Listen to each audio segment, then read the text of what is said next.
It's not just about the data, the charts, the numbers. There's actually a structured formula behind every killer data project. And today, I'm going to show you what that is. What is up? The name is Kevin. I'm a civil engineer turned data scientist in the fintech space. And before we dive into the formula of building a killer project, I just want to address something that bothers me a little bit, right? I'm a person who looks at the data, and the data says that more than half of you watching this are not subscribed. And since me starting this channel, I've committed to 3 to 4 videos every month. And that is my commitment to you to indefinitely do 3 to 4 videos every single month. And all I ask is just subscribe to my channel. Okay, now that we have that out the way, let's start off with the first point in this killer data project formula. And that is start with the problem, not the data. Let's unpack on this. What I mean is, before even touching the code or just understanding the data, defining the problem is one of the most crucial steps.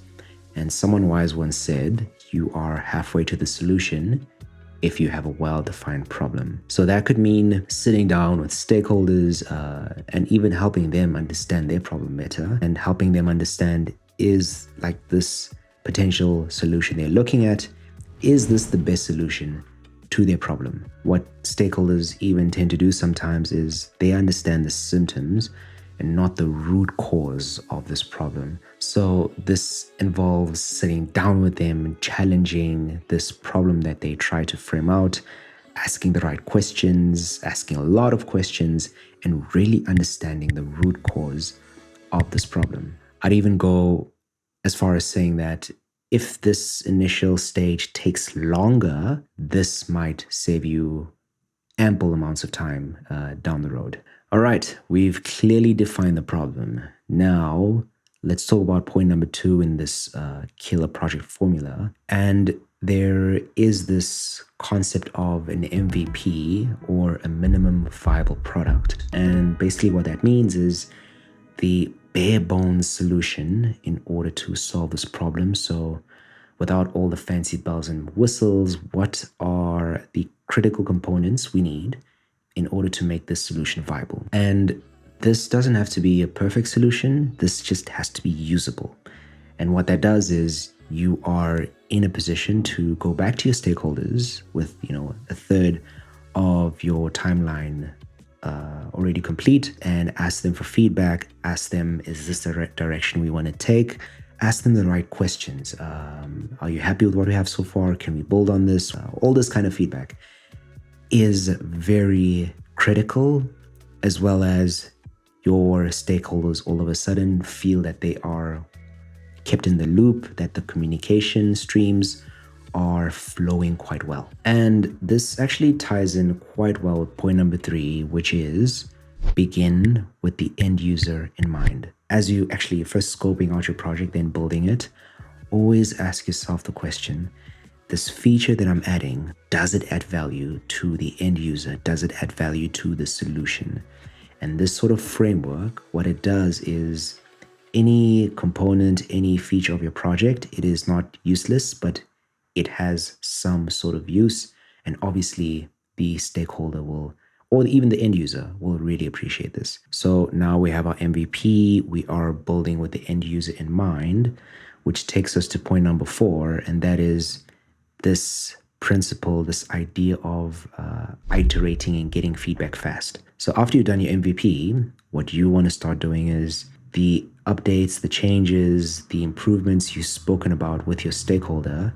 Try and get those done ASAP and just iterate and get feedback. So there's this loop of you improving, doing the edits, getting feedback from your stakeholder, and this might be quite a couple of iterations until we get to like the 80 to 90% completion mark of this project journey. So from 30% MVP, third, until about the 80-90% mark, we have been iterating, we have been seeking improvements from the stakeholder. And all this while, what you're actually doing is also building that relationship, building that rapport with your stakeholder so that in future it is easier to talk about the difficult things. I always think that if you have a relationship with someone, it's easier to talk about more of the difficult things.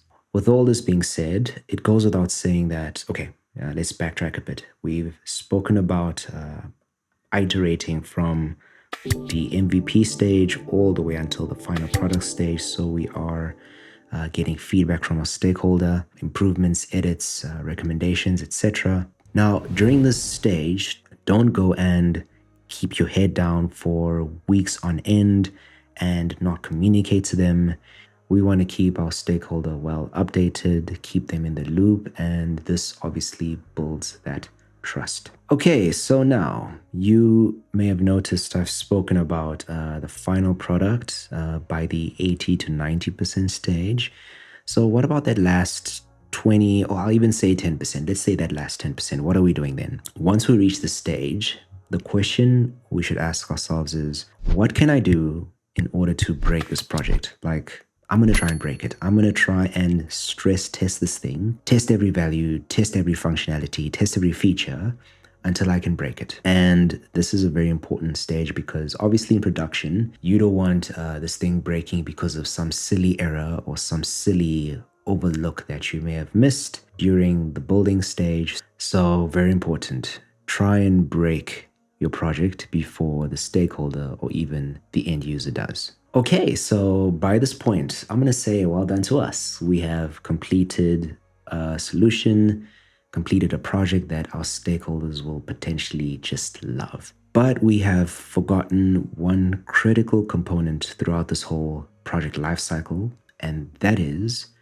documentation. So in terms of the documentation, there are two key components to this. There is the documentation so that the stakeholder, the end user can understand each feature, each functionality, each thing in essence that is in this solution. There's that component, which is important for any kind of project. But there's also the documentation aspect of just documenting your assumptions, right? So whilst you're building a project, the MVP stage, all the way through final product stage, it is important to write down all assumptions because come the time where a very senior stakeholder, maybe even the CEO, asks why this certain component was added to this project, then you have written down all assumptions and you are actually able to defend your work.